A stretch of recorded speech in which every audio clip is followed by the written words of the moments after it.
Hello Amigos! రీసెంట్‌గా FIFA world cup start అయిందని మనందరికీ తెలిసిందే. నార్త్ అమెరికన్ కాంటినెంట్‌లో అంటే కెనడా, యూఎస్ఏ, మెక్సికోలో మనకి ఈ ఫీఫా వరల్డ్ కప్ ఈవెంట్ అయితే జరుగుతుందని చెప్పాలి. ఇప్పటి వరకు మాక్సిమం ఏ కంట్రీస్ టైటిల్ గెలుచుకున్నాయో మనం ఇప్పుడు చూద్దాం. ఫస్ట్ ప్లేస్ వచ్చేసి Brazil. Brazil 5 times FIFA world cup title అయితే విన్ అయిందని చెప్పుకోవాలి.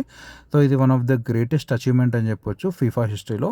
తర్వాత సెకండ్ ప్లేస్ వచ్చేసి ఇక్కడ 2 కంట్రీస్ ఉన్నాయి. సెకండ్ ప్లేస్‌లో ఉండే first country Germany 4 times title win అయింది. 1954, 74, 1990, 2014లో. సెకండ్ ప్లేస్‌లో ఉండే మరో కంట్రీ ఇటలీ 4 టైమ్స్ మనకి వరల్డ్ కప్ విన్ అయ్యారు ఫీఫాలో. 1934లో, 38, 82 ఇంకా 2006లో వీళ్ళు విన్ అవ్వడం జరిగింది. తర్వాత ప్లేస్ వచ్చేసి ఫ్రాన్స్ 2 టైమ్స్ టైటిల్ అయితే విన్ అయ్యారు. 1998లో ఒకసారి, 2018లో ఒకసారి వీళ్ళు టైటిల్ విన్ అవ్వడం జరిగింది. తర్వాత ఉరుగ్వే వీళ్ళు 2 టైమ్స్ టైటిల్ విన్ అయ్యారు. 1930లో ఒకసారి మరియు 1950లో ఒకసారి. సో, ఇది long back FIFA first world cup win అయింది వీళ్ళే అని చెప్పాలి. తర్వాత ఇంగ్లాండ్ వచ్చేసి 1996లో ఒకసారి టైటిల్ అయితే విన్ అయిందని చెప్పొచ్చు. స్పెయిన్ 2010లో మనకి టైటిల్ అయితే విన్ అయింది. ఈసారి 2026లో ఏ కంట్రీ టైటిల్ విన్ అవుతుందని అనుకుంటున్నారో కామెంట్ చేయండి. Thanks for watching.